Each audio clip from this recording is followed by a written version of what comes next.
Once upon a time, in the flourishing kingdom of Ashbourne, there lived a wise and noble king named Richard. His people adored him, for he ruled with fairness and compassion, ensuring that no man, woman, or child went unheard. But what made the kingdom the envy of all others was not only its prosperity, but the king's only daughter, Princess Isabella. Isabella was as radiant as dawn itself. Her golden hair caught the light of the morning sun, and her bright blue eyes held the kindness of a gentle heart. She spent her days among the people, comforting the sick, lending her smile to the weary, and joining in the laughter of children at play. The kingdom thrived under her warmth, and many suitors from far and wide came to Ashbourne to seek her hand. But King Richard had always said, "She will wed only when destiny chooses the right man." All was well until one fateful season when Princess Isabella fell gravely ill. What began as a fever soon grew into a sickness no healer could cure.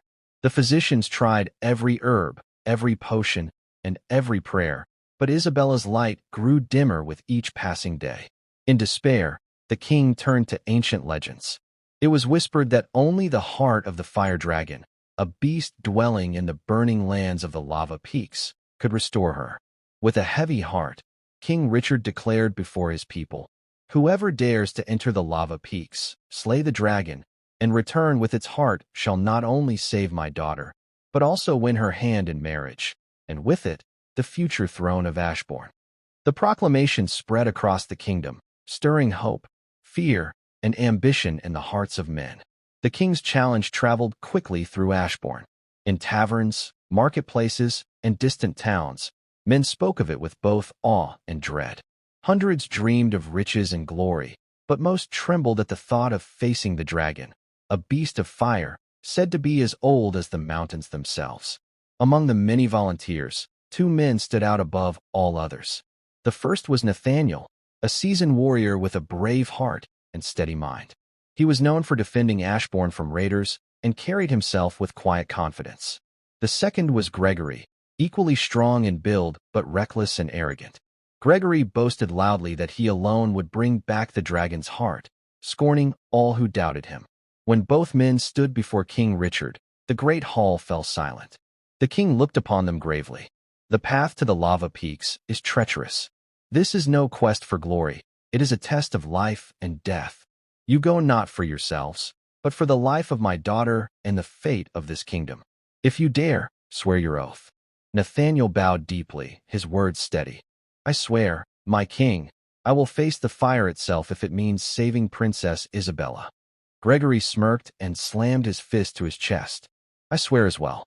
And when I return victorious, the throne shall be mine." The king's eyes narrowed at Gregory's pride, but he said nothing. Destiny would decide. Outside, the people cheered, though many wept quietly, for they knew the road ahead was paved with peril. That night, torches burned across the capital, feasts were held in honor of the volunteers, and prayers rose into the sky. Yet in the high tower, Isabella lay pale and weak, her once bright eyes fading. Time was running out. At dawn, the chosen warriors gathered at the gates of Ashbourne. The air was crisp, but tension weighed heavy upon them. Nathaniel stood ready in worn leather armor, his sword sheathed at his side, his expression calm but resolute. Gregory strutted proudly with more weapons than he could carry, sneering at those who wavered. Behind them marched dozens of men, hunters, archers, mercenaries, all chasing glory.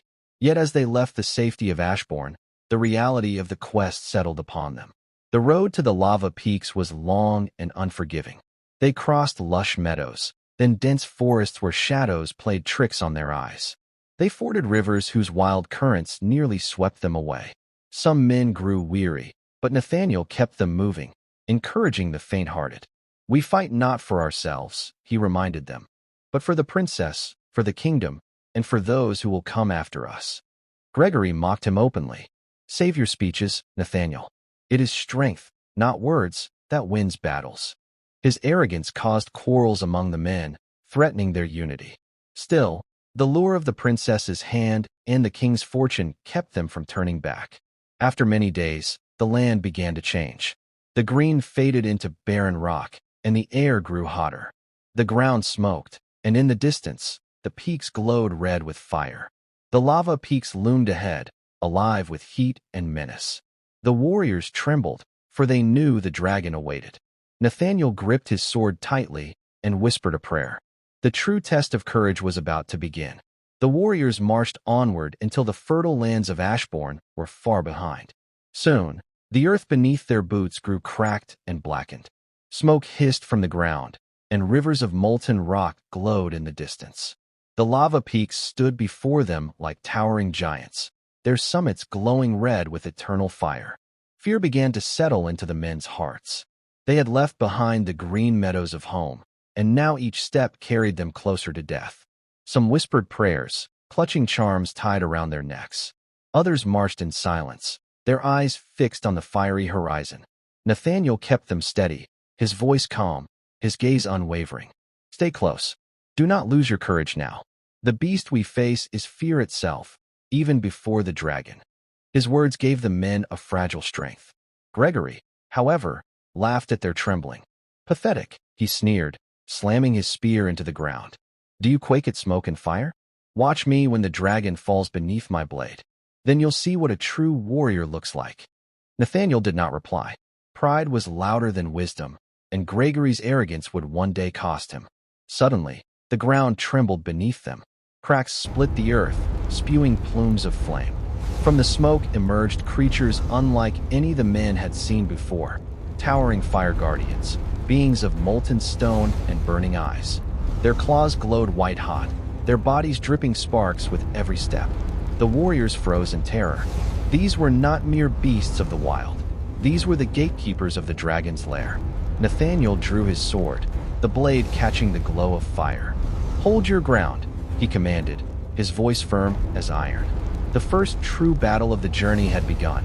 The fire guardians charged, each step cracking the rock beneath their feet. Flames hissed from their molten bodies as they swung their burning claws at the warriors. Shields, Nathaniel cried, raising his sword. The men lifted their weapons, but the guardians' blows struck like thunder, knocking several from their feet. One man screamed as fire seared through his armor, consuming him in moments. Gregory roared with wild laughter, leaping into the fight. He thrust his spear into a guardian's chest, but the molten creature only bellowed louder, the weapon snapping in two. Gregory barely dodged its flaming arm as sparks showered the battlefield. You see, he shouted proudly, even fire cannot kill me. But Nathaniel knew better. He watched closely, studying the glowing cracks that pulsed across the guardians' bodies. Strike the seams, he called. Aim for the core. With precision, he drove his sword into the weak points, shattering one guardian into a river of molten stone. His courage inspired the others, and together, they followed his lead. Blow after blow, they struck true, and one by one the guardians fell. At last, the cavern grew still. Smoke and ash swirled around them, and the surviving warriors dropped to their knees, panting from exhaustion. 3 of their number lay dead, their bodies unrecognizable in the fire's fury. Gregory sneered at Nathaniel. You hesitate too much. Were it not for me, the fight would have ended sooner. Nathaniel said nothing, though in his heart he pitied Gregory's blindness. He turned to the men instead. We have only faced the keepers of the gate. The true enemy still waits beyond. Hold to your courage, for we are far from the end. And with that, they marched deeper into the fiery land, the mountain of the dragon looming ever closer. That night, the warriors camped upon a rocky ledge overlooking a river of glowing lava. The ground itself was hot to the touch, and the air stank of sulfur. Sleep came hard, for even in their dreams they saw fire and heard the dragon's roar echoing through the mountains. As the others dozed, Gregory sat apart from the group, his eyes gleaming with greed.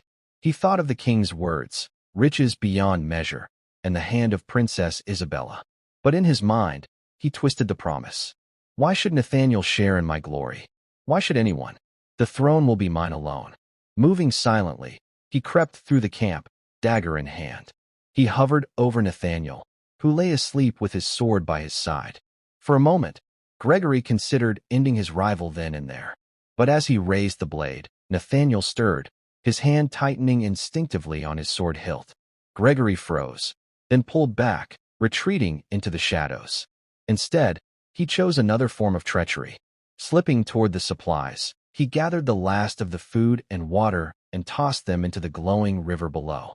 The flames devoured them in seconds, leaving the warriors with nothing.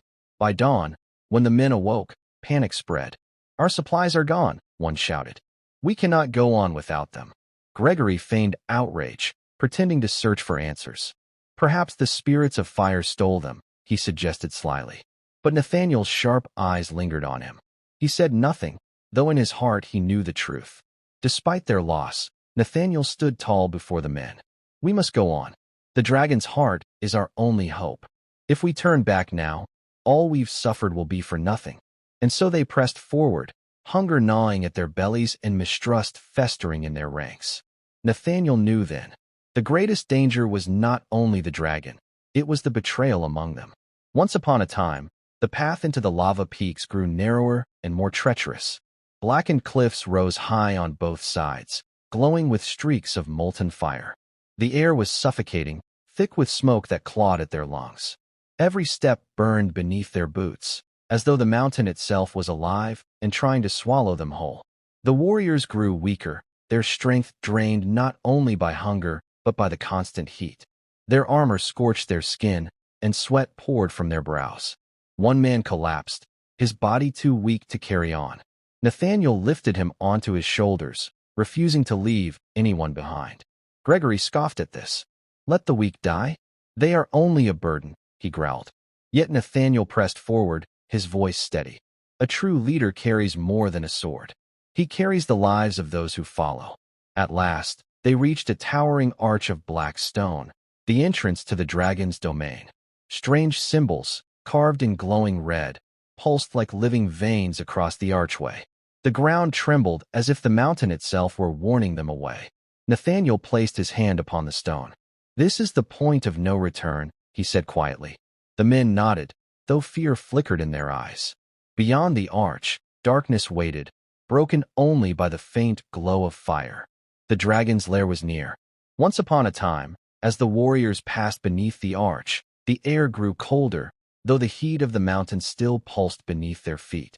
It was not the cold of winter, but the chill of fear itself, as if unseen eyes watched them from the shadows. They marched in silence, their footsteps echoing through tunnels lined with obsidian rock. Strange whispers filled the air, voices that seemed to come from nowhere yet pressed against their ears. Some swore they heard their loved ones calling. Others heard promises of gold and glory. One man broke from the group, following a voice that whispered his wife's name. Before Nathaniel could stop him, the warrior vanished into the darkness. His scream came moments later, cut short and sharp, followed by silence. "Keep your mind strong," Nathaniel shouted, raising his sword. "These are the tricks of the mountain." Gregory smirked, unaffected by the whispers. Yet in truth, he heard them clearly, urging him toward his greed, promising him the throne if only he acted. His eyes glimmered with ambition, though he kept his secrets hidden. By the time they reached the great cavern, only half the men remained. The rest had perished or been swallowed by the mountain's cruel illusions. Nathaniel grieved for them, but he hardened his heart. The dragon was close, and the true test was yet to come. Once upon a time, the warriors entered a vast cavern that seemed carved by the hand of a god. Stalactites hung like fiery spears, glowing with molten veins. Rivers of lava flowed through cracks in the stone, their light casting shifting shadows across the cavern walls. At the center lay a colossal mound of black rock, and upon it, coiled in all its dreadful majesty, was the dragon. Its scales glimmered like molten steel, glowing orange at the seams where heat poured through. Its wings stretched wide, casting shadows like thunderclouds, and its golden eyes opened, blazing like suns. The warriors froze, struck dumb by its terrible beauty. The dragon's voice rolled through the cavern like thunder. "Foolish mortals, you dare disturb my rest? You come for my heart, yet it is your hearts I shall consume." The ground shook as the beast rose, flames licking the cavern walls. Its roar echoed so loud that even the mountains seemed to tremble. Some warriors turned to flee, but the exits sealed as molten stone fell to block the paths. There was no escape now. Either they would kill the dragon, or die within its lair. Nathaniel raised his sword, standing firm before the men. This is the moment we came for. Stand your ground. Gregory grinned, gripping his blade. At last, he whispered, the glory will be mine. The final battle was about to begin. Once upon a time, the cavern erupted in chaos. The dragon unleashed a torrent of fire, sweeping across the warriors like a burning tide. Shields melted, armor cracked, and men screamed as the flames consumed them. Nathaniel rolled aside, raising his sword against the dragon's massive claws. Sparks flew as steel met scale, the sound ringing like 1,000 anvils. The dragon swiped, hurling him across the cavern, but he rose again, determination burning brighter than the flames around him. Gregory, meanwhile, charged recklessly, his eyes gleaming with madness.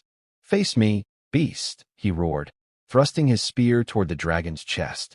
But the dragon swatted him aside with a single strike, sending him crashing into the rocks. Still, Gregory laughed, blood dripping from his mouth. I will not fall. The warriors fought bravely, striking at the dragon's legs, wings, and tail. Yet their weapons barely scratched its glowing scales. One by one, men fell, their cries swallowed by fire. Only Nathaniel continued to fight with strategy, his eyes searching for weakness. Then he saw it. The seams of glowing light between the dragon's scales pulsed like the cracks in the fire guardians. The beast's strength came from its burning heart, and if he could strike through, perhaps victory was possible. With renewed strength, Nathaniel called to the survivors. Aim for the light. Strike where the fire lives. The battle's true fight had begun. Once upon a time, as the warriors struck where Nathaniel commanded, the dragon's roars grew louder, flames bursting from its body in rage. The men fought bravely, but only a handful remained. Gregory, battered and bruised, saw Nathaniel's plan, and his pride boiled like the lava beneath them. No, he shouted. It will be my blade that brings the beast down, not his. In a frenzy, he climbed onto the dragon's back, raising his sword high. With a scream, he plunged it into the beast's scales, but too shallow. The dragon twisted, its body glowing brighter. With one violent shake, it flung Gregory high into the air. He landed with a sickening crack on the rocks below. His laughter echoed even as blood poured from his mouth. Mine, it should have been mine. And with those words, Gregory, the foolish warrior, breathed his last. Nathaniel spared him only a moment's glance, sorrow in his heart. Pride had claimed another soul. But there was no time to mourn. The dragon still lived, and it grew more furious by the second. Together, Nathaniel shouted, raising his sword. For the princess. For the kingdom. Once upon a time, Nathaniel stood alone against the dragon, the last of the warriors falling around him.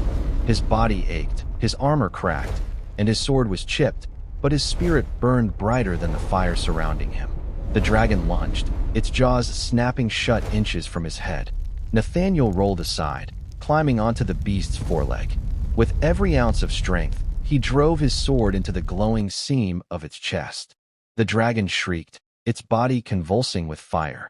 The cavern shook, rocks falling from above. Lava erupted, spilling across the battlefield. Still, Nathaniel clung to his sword, driving it deeper and deeper until it pierced the dragon's heart. There was a sound like thunder splitting the sky. The dragon roared one final time, flames bursting from its body before it collapsed with a shuddering crash.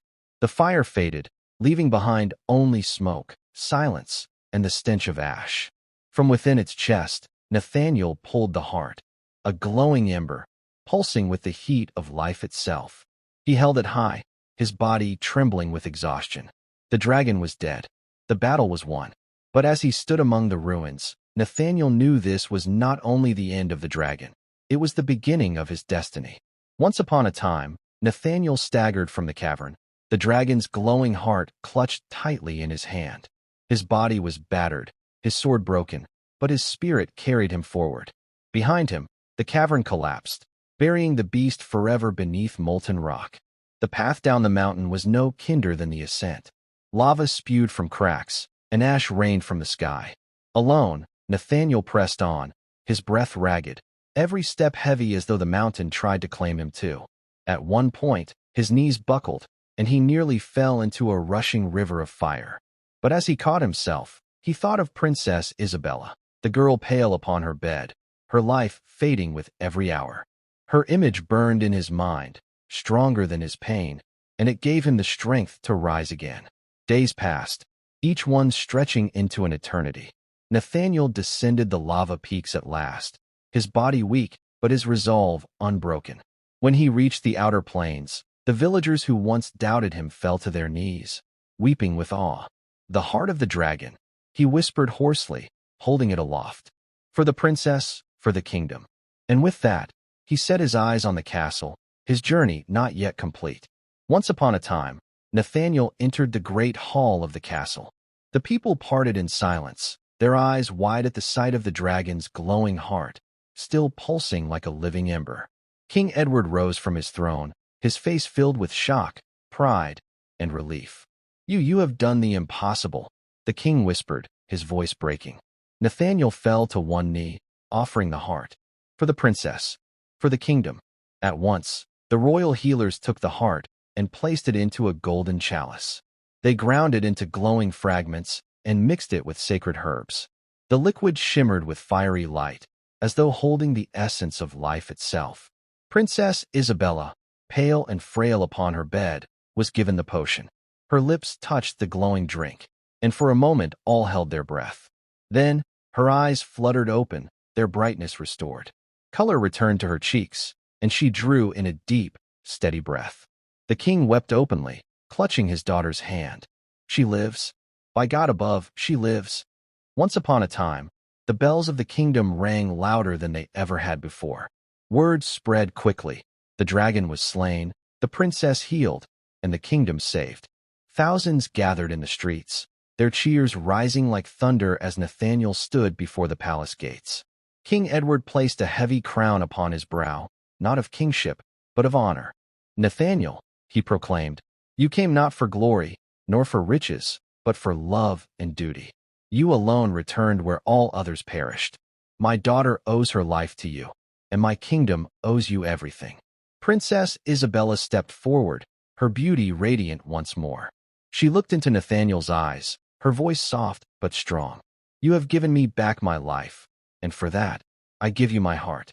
The crowd erupted in cheers as the king took their hands and declared, "So it shall be. Nathaniel, the brave warrior, shall wed Princess Isabella, and together they will guide this kingdom into an age of hope and strength." That night, the kingdom celebrated with feasts, music, and dancing that lasted until dawn. The darkness of fear was gone, replaced by light and joy.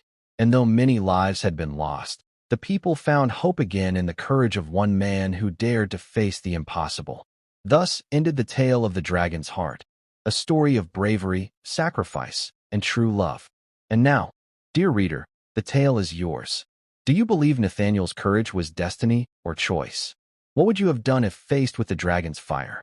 Comment your thoughts below, and don't forget to subscribe for more epic stories just like this one.